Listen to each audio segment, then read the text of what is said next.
Hi, I'm Danny Ecker with your Chicago Business Today Midday Report. More than 24 companies have hopped on Mayor Emanuel's ultra-high-speed broadband and Wi-Fi bandwagon, offering a variety of opinions on how it might be rolled out 2 months after the city posted a request for information on the project. Here with more on the response is our Greg Hines. Greg, what companies jumped at this opportunity? What did they suggest? Well, we don't know what they suggested because other than some real broad general parameters in which they're kind of suggesting using city resources like space and tunnels and CTA facilities and so forth.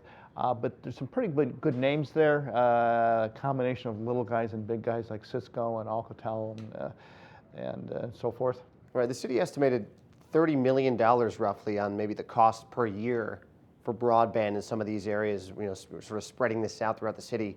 And they said that was sort of depending on who was going to play ball and who was going to help, who was not.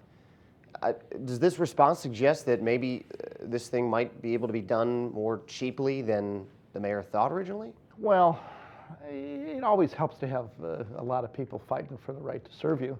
But it's a little early to tell for sure. We're going to have to look at the fine print of what they actually come up with. The city may have to spend some money. The city may instead just bring resources to the table. We'll find out. Yeah, and then, the other thing is that we've written, John Pletz wrote this story, a couple months ago about how Chicago really is a top caliber internet city already, at least in the central business district. This is sort of aimed at other areas, right? Yeah, and just because you are a top internet city now doesn't mean you're going to stay. And we all know how long cell phones last and whatever. The technology is constantly changing. Researchers and companies that depend on those researchers want access to the fastest state-of-the-art stuff. That means constantly putting in a bunch of money. Well, the state-of-the-art now is 1 gig broadband, as it's called, which moves pretty fast.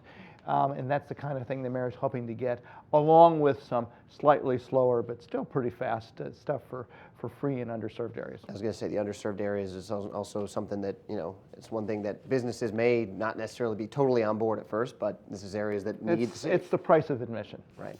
Okay, Greg, thanks a lot. You're welcome.